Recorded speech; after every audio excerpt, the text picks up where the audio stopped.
Executive summary. Denver's defensive plan against Buffalo was built around deep denial and patience. Using a two-high, split-field match zone structure, Denver kept its safeties at free safety depth and rotated them late into slot and linebacker zones, which directly produced both interceptions from a safety and a nickel defender, P.J. Locke and Jaquan McMillian. Rather than selling out for pressure, Denver emphasized rush lane integrity. Wide edges and disciplined interior defensive tackles compressed the pocket slowly, forcing Josh Allen to hold the ball and make late decisions instead of triggering hot throws. From Buffalo's offensive perspective, the contrast was stark. When Allen played fast and attacked intermediate windows, the offense was elite. When Buffalo hunted deep shots or relied on long developing concepts, the results were catastrophic. Defensively, Buffalo's perimeter coverage largely held up. Tre'Davious White and Christian Benford did their jobs. But the middle and fit defenders, especially Cole Bishop, were stressed repeatedly, and the pass rush failed to finish plays. Bills' offense versus Broncos' defense. On the surface, Josh Allen's stat line looks respectable. 25 completions on 39 attempts for 283 yards, 3 touchdowns, and 2 interceptions, producing a passer rating of 90.0. That profile, however, becomes misleading once the game is split by depth of target. Denver forced Buffalo into a very specific trade and then punished Buffalo for continuing to accept it. On deep throws of 20 or more air yards, Allen went 0 for 9 with 0 yards, 0 touchdowns, and 2 interceptions, producing a brutal minus 10.1 EPA or minus 1.12 EPA per dropback. By contrast, the intermediate passing game was flawless. Allen completed all 4 attempts between 10 and 19 air yards for 57 yards and a touchdown, generating plus 10.9 EPA or plus 2.71 per dropback. The short passing game was also highly efficient, with Allen completing 21 of 26 passes under 10 air yards for an 80.8% completion rate and plus 8.9 EPA overall. What this profile reveals is decisive. Denver did not merely cover well, they effectively deleted the deep passing game. Buffalo consistently found easy value in the short and intermediate areas and actually capitalized on it. But the game ultimately swung because Buffalo continued to pay the deep shot tax anyway. 9 deep attempts produced roughly minus 10 EPA and 2 interceptions, an enormous negative outcome concentrated in one slice of the playbook. As a pure decision quality metric, deep passing alone functioned as a minus 10 EPA event in this game, which is more than enough to swing a playoff outcome by itself.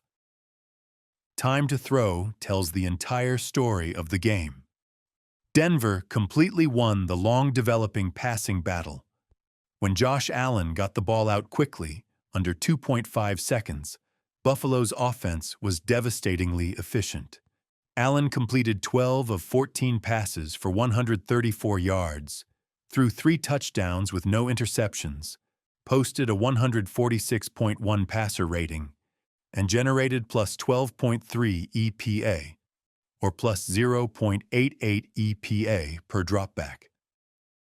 In contrast, when plays extended beyond 2.5 seconds, the offense collapsed.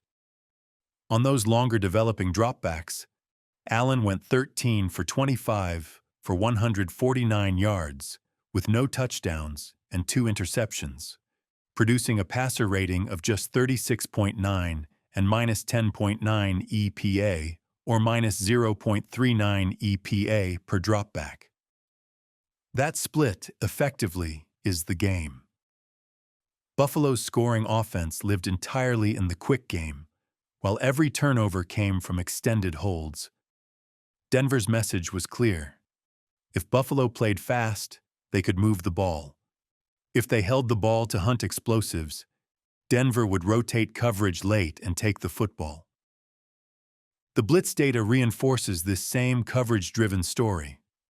Against blitzes, Allen was excellent, completing 13 of 17 passes for 111 yards, with 2 touchdowns and 1 interception, while generating plus 6.8 EPA.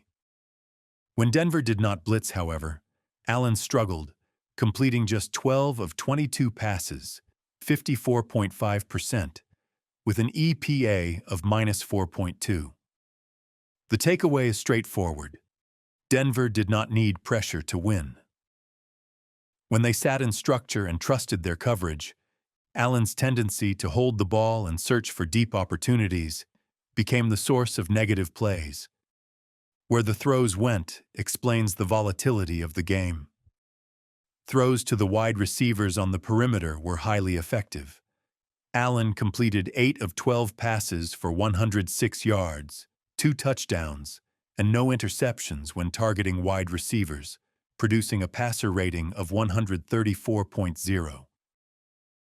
The slot, however, told a very different story. Slot targets accounted for higher volume but far worse outcomes, with Allen completing 9 of 17 passes for 102 yards, 1 touchdown, and 2 interceptions, resulting in a passer rating of just 51.2. In other words, the slot simultaneously functioned as Buffalo's volume engine and its turnover trap. That profile aligns perfectly with Denver's defensive results, as the interceptions came from exactly the defenders who punish late. Inside throws in rotating coverage structures, safety P.J. Locke and nickel defender Jaquan McMillian. When a defense is robbing and rotating inside, those are the players who steal the football. Receiver usage reinforces that Buffalo identified the right answers, then moved away from them. Dalton Kincaid was flawless, catching all 6 of his targets for 83 yards and a touchdown, while Khalil Shakir added 7 catches on 9 targets for 75 yards. After those two, production fell off sharply. Dawson Knox went 3 for 5 for 32 yards, Ray Davis caught both of his targets for 33 yards, and James Cook finished with 2 catches on 3 targets for 24 yards. Meanwhile, Buffalo's wide receivers who were asked to stretch the field produced little efficiency. Brandon Cooks caught just 2 of 6 targets for 20 yards. Keon Coleman went 1 for 3 for 10 yards and a touchdown. Mecole Hardman went 1 for 2 for 4 yards and a touchdown. And Curtis Samuel managed only 1 catch on 3 targets for 2 yards. The meaning is clear. Denver successfully forced Buffalo into a tight end and slot-driven efficiency offense, and Buffalo was actually winning that way through Kincaid and Shakir. The negative outcome came from continuing to treat the game as if it required deep wide receiver shots and long developing concepts, even though the structure of the defense was explicitly designed to punish those choices. The run game was productive in yardage, but the leverage belonged almost entirely to Josh Allen. The rushing splits make this distinction clear.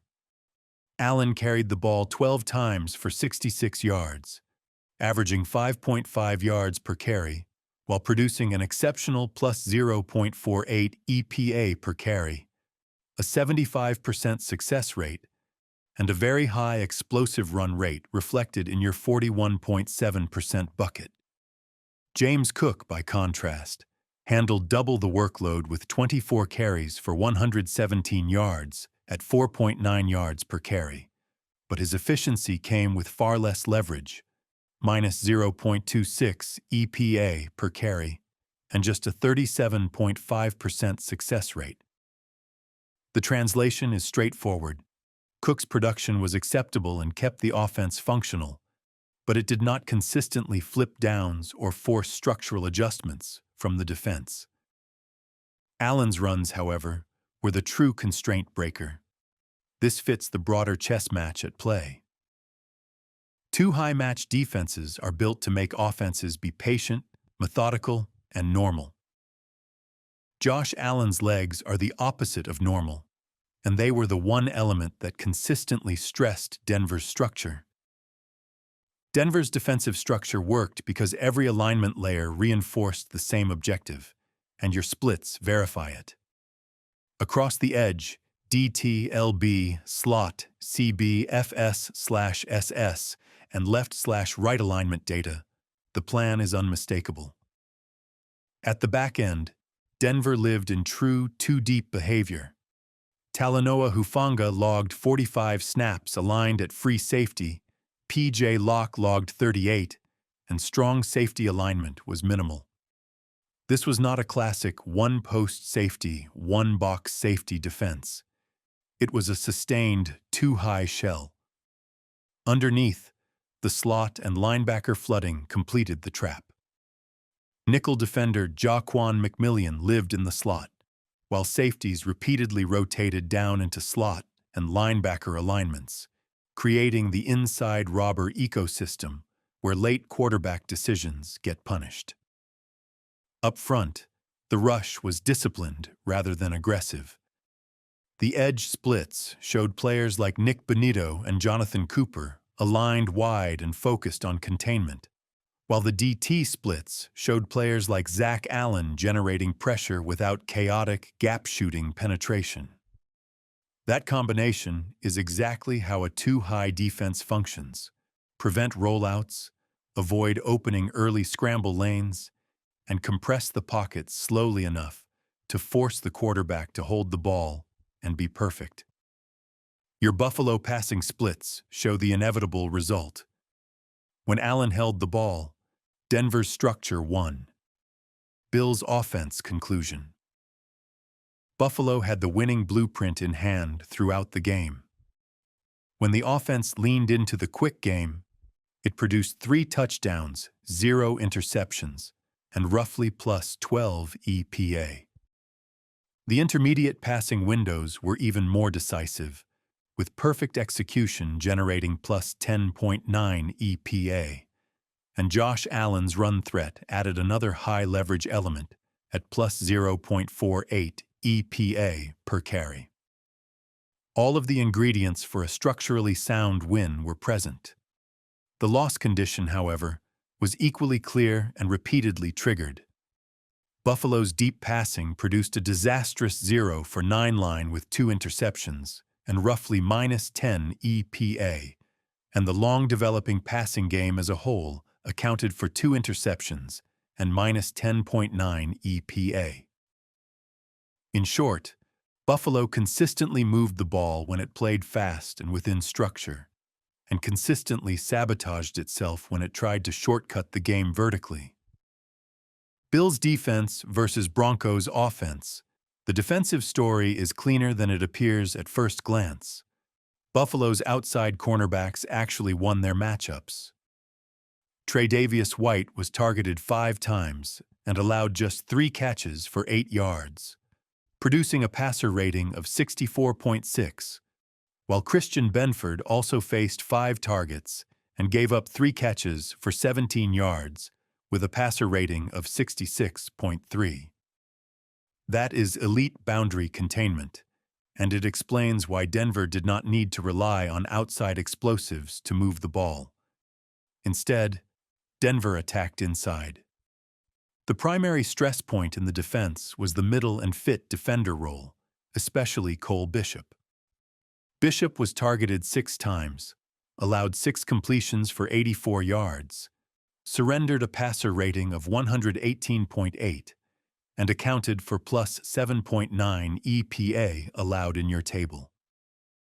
That repeated leak functioned as the defensive equivalent of Buffalo's deep passing problem on offense, one area consistently targeted and exploited. Denver's approach was explicit. They avoided challenging White and Benford on the perimeter, chose to live in the middle of the field, and forced Bishop to tackle play after play. Compounding that issue were 2 small sample, huge damage breakdowns that proved fatal in a playoff context. Darnell Savage surrendered a 29-yard touchdown on a single target, and Dane Jackson gave up a 26-yard touchdown on one target as well. These were not systemic coverage failures, but substitution or communication busts. In a tight postseason game where margins are thin, however, those isolated breakdowns carry outsized consequences and helped turn an otherwise competitive defensive performance into a losing one. Pass rush. Pressure existed, but sacks didn't, the playoff tax. Buffalo's pass rush data shows a familiar postseason problem. Joey Bosa generated 2 pressures on heavy rush volume. Greg Rousseau added 3 pressures, and the interior push was limited, but none of it converted into sacks. The result was a quarterback who faced pressure yet avoided drive-killing negative plays. Instead of sacks, Denver's quarterback was able to stay on schedule with timely throws, which is often the difference between winning and losing while playing decent defense. Pressure without finishes keeps an offense functional, and in a playoff environment, that tax is usually paid on the scoreboard. Bills' defense conclusion. Buffalo's defense was not overwhelmed across the field. It was surgically attacked. The boundary coverage held up, the middle of the defense, particularly the fit and hook defenders like Cole Bishop, was stressed repeatedly. Substitutions were punished with isolated but devastating busts, and the pass rush failed to finish plays. That combination explains how a defense can look competitive snap to snap and still lose a high-leverage game. What Buffalo should have done differently, based strictly on the numbers. The statistical adjustments are clear. Buffalo needed to stop spending downs on deep shots altogether. Going 0 for 9 with 2 interceptions and roughly -10 EPA is not bad luck. It is the wrong bet against a too-high, match-zone structure designed to erase explosives. The offense should have made the quick game its identity. Those plays produced 3 touchdowns, 0 interceptions, and plus 12.3 EPA, making them the clear scoring engine. Instead of treating vertical shots as the primary explosive element, Buffalo should have shifted its shot menu to the intermediate passing game, which was perfect on the day and generated a staggering plus 10.9 EPA, more than enough to function as the offense's explosive substitute. Josh Allen's legs also needed to be featured earlier and in higher leverage downs, as his rushing efficiency and success rate far exceeded James Cook's in leverage situations and represented the most consistent constraint breaker against Denver's structure. Finally, if deep shots were going to remain in the plan, they needed to be protected differently. The data shows that interceptions lived on long holds, not quick decisions. Deep attempts needed to be schemed open early or supported by max protection and condensed reads, rather than relying on extended dropbacks and hoping the coverage shell would eventually break. Defensive adjustments supported by the numbers are equally clear. First, Buffalo needed to help the Cole Bishop zone. When a single defender is responsible for plus 7.9 EPA allowed, that is the area the opposing offense is intentionally attacking, and it demands structural assistance rather than leaving the player isolated snap after snap. Second, Buffalo needed to protect its substitution packages. Allowing 2 one-play touchdowns is not a talent issue. It is a communication and organization failure, and in a playoff environment, those breakdowns are fatal.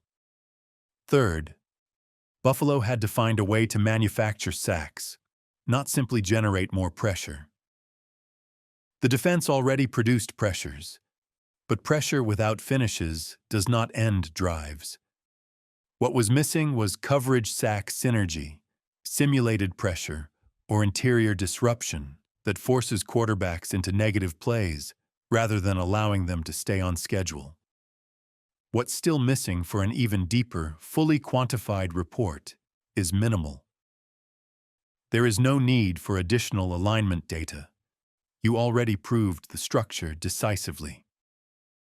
To add a final numerical layer, the only missing pieces would be next-gen stats, pre-snap two-high versus single-high percentages, and PFF's game-level coverage summary showing man versus zone rates and coverage family distribution.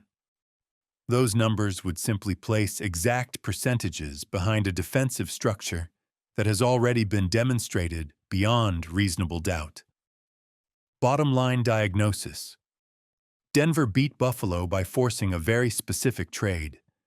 They allowed short and intermediate efficiency through players like Dalton Kincaid and Khalil Shakir, denied deep explosives entirely, baited late inside throws that resulted in interceptions by a safety and a nickel defender, and rushed with disciplined lanes rather than chaos to punish long-developing plays.